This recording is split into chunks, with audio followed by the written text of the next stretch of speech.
Welcome back. You're listening to Get Real with Bob and Stacey.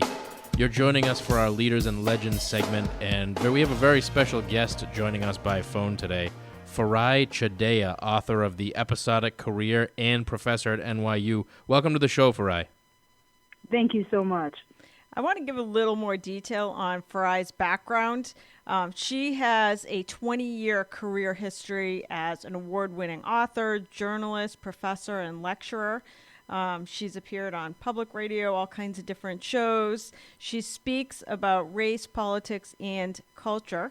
Chideya moderated a Democratic presidential debate in 2003, and she's a commentator for CNN, MTV, Fox, MSNBC, BET, Oxygen. You're basically all over the place. So amazing biography, and it is a pleasure to have you on today to talk about your book, Farai. Oh, well, I just can't say enough about what you do, which is really critical. It's critical for us to share information with each other, and thank you. So tell us about your book. I know it's broken down into 4 sections. Explain what the 4 sections of the book are about. Yeah, well, first of all, let me just quickly say why I wrote this book. Sure. I'm known more for writing about politics. And I was traveling around in 2010 covering, basically the midterm elections. And I found that everything about politics led back to jobs. Mm-hmm. So the book is broken into 4 sections. One is called The New Realities of America at Work. It gets into what happened to us during the Great Recession, how we're recovering, how different people are doing. There's an self-analytical section where you can take a test and put yourself into one of 16 archetypes. And I really did some really deep survey research that will help you sort of determine what you want from work. And then I look in the the latter 2 parts at how to make decisions, like basically including when to leave a job and how to leave a job. And also, what is America needing right now? There's all this talk about, the death of the American dream. And the last section says, well, what do we really need to do to rebuild the American dream? So in today's day and age, how do you think it's best for somebody to even search for a job? Well, I got surprised because I am a reporter, not a job expert, but I make myself an expert in everything I report on. That's part of my job. Mm-hmm. And I found that online job search is what everyone thinks works, and it only works if you also add networking, meaning, it works for some people, but basically knocking on doors of local businesses has a much higher rate for employment than online job search. And there's different reasons for that. One is that obviously if you go to a local business, and usually smaller businesses, they will know immediately whether or not they have a need. If you send an email to a recruiter, they might have to go up the food chain several times to even find out if the job is still open. Secondly, a lot of times companies do post jobs purely as a formality. They have an internal candidate, and their rules say we can't give this person the job without listing it, but they list it, but it's not really open. And finally, sitting around staring at a screen all day is just not that empowering, and people kind of click and click and click. But what I have seen, I went to, for example, a job center in Arizona where at the time this city had a 26% unemployment rate. So I would see people looking at jobs and then on Facebook, looking at jobs and then cat videos. And, it's really easy to get distracted. Right. So what you need to do to really make it focused is that you need to combine any kind of job search, online or offline, with networking. That is the secret sauce today. And networking is not something just for CEOs. It's not something just for white-collar workers. Networking means talking to people if you need a job or if you want to improve your job and saying, this is what I want, which means you have to know what you want, or I'm open to these things, and do you know anyone who I can talk to? Doing informational interviews, which means that that they might not have a job now, but you want to get yourself in the door. It really means being proactive.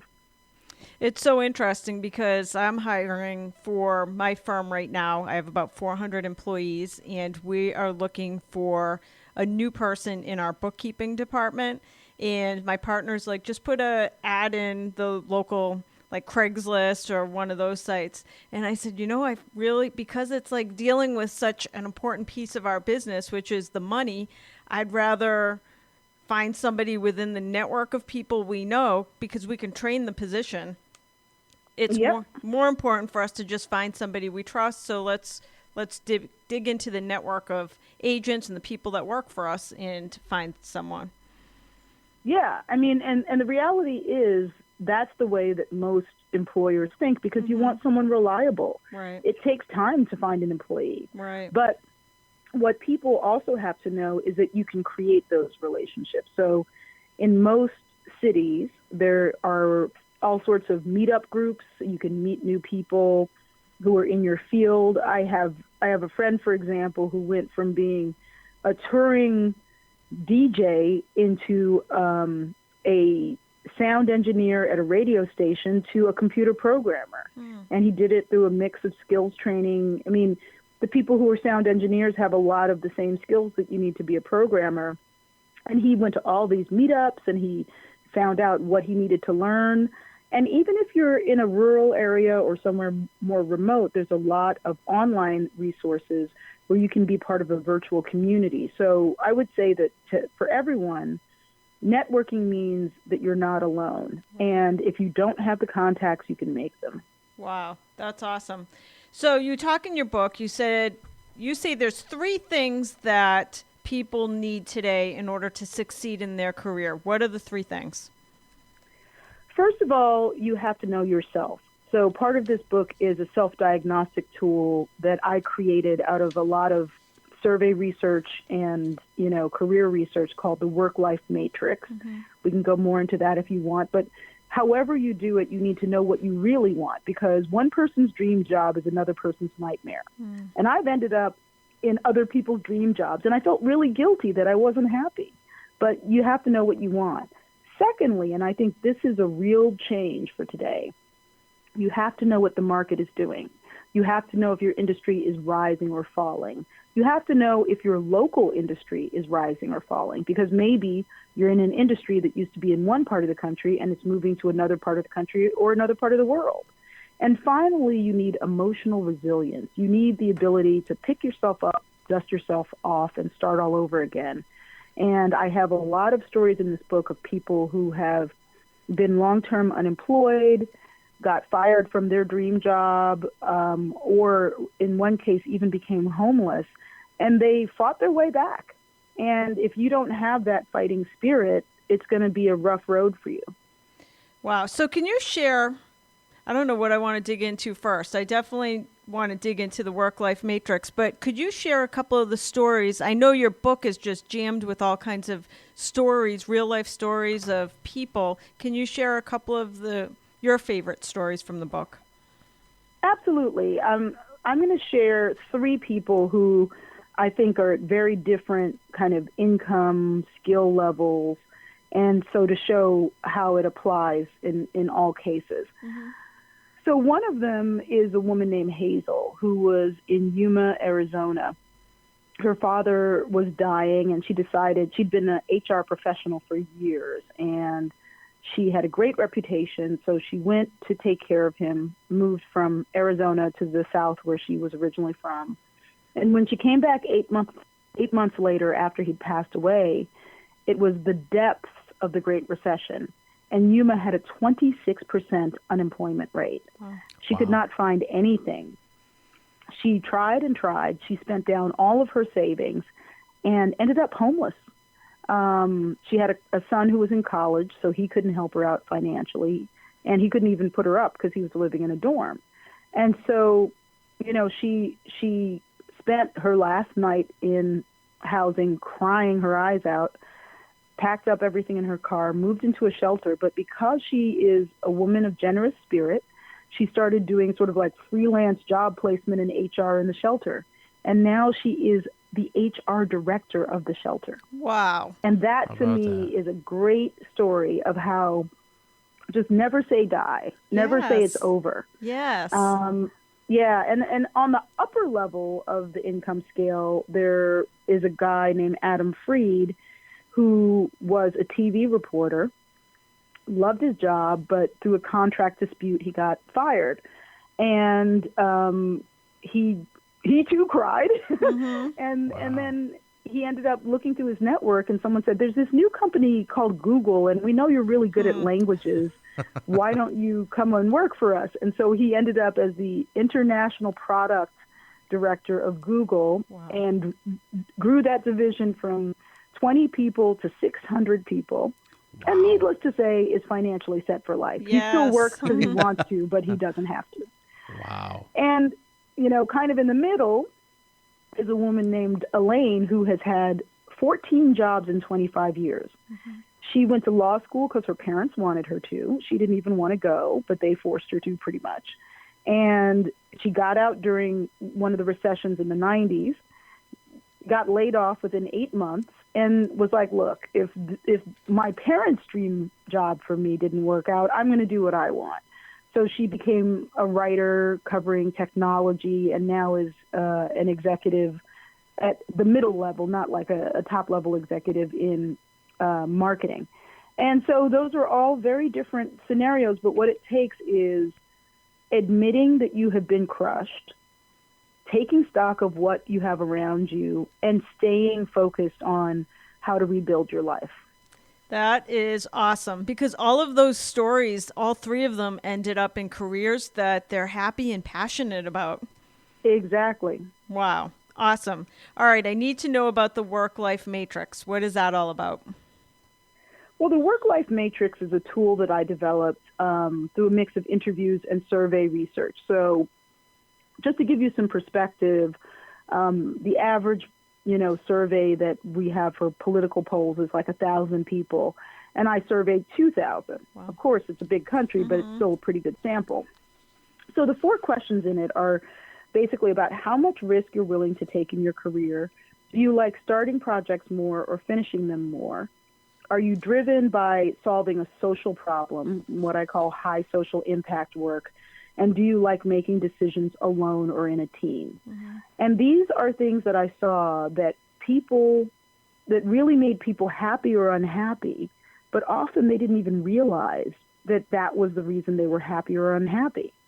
Like if you're someone who wants to be the creator and inventor and start new things, but you're in a job where you just are expected to, finish this, finish that, you probably won't be happy. And first of all, let me say, the world is not created to make us happy. Right. We have to make ourselves happy, and sometimes we all have to take jobs that we don't like. So I'm not trying to be Pollyanna-ish about this.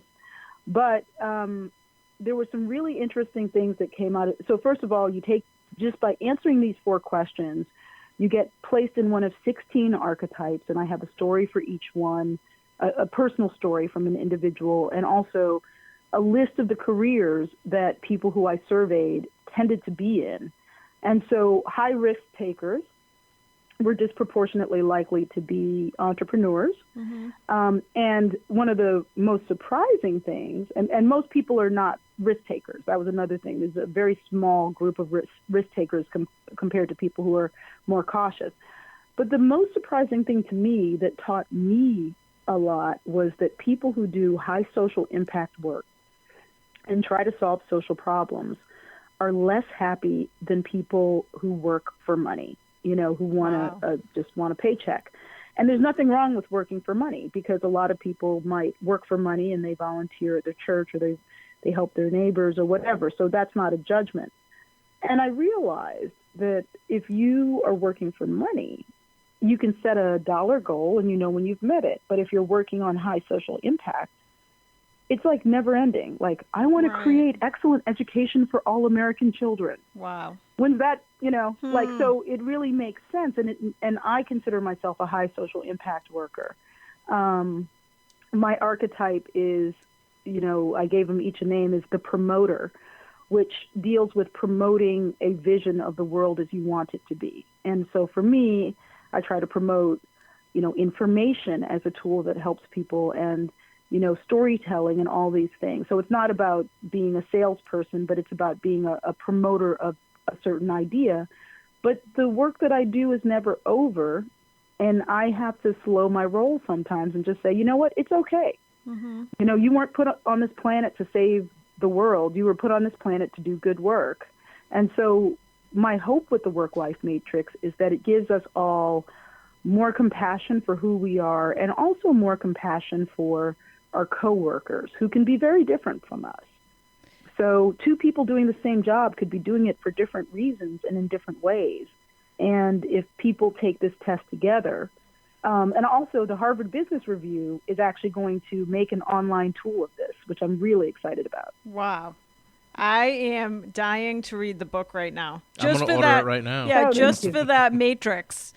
Thank you. In fact, I posted on my Facebook wall today, I was reading an article, and it said something to the effect that there are roughly 1,100 billionaires in the world, 665 self-made billionaires, and guess how many women self-made billionaires? No idea. 14. I guess. Really? Oh my God. Is that like? Okay, That's it? so I know two of them. One is Oprah, and one is the woman from Spanx, and I think maybe J.K. Rowling is one. I don't know. I read that, and I'm like, that number just is horrible. But no, it's horrible. It's horrible. Yeah. So, this is awesome. The Episodic Career. Anybody interested in checking out this book, you can find it at Amazon or your local bookstore. It is The Episodic Career by Farai Chideya. Thank you so much for joining us today. You are amazing, and can't wait to read some more on the research you've done and the stories that you share. You both are amazing, and I thank you so much for what you're doing. Thanks, Farai. That's going to do it for this episode of Get Real. Make sure you tune in again next weekend. Thank you.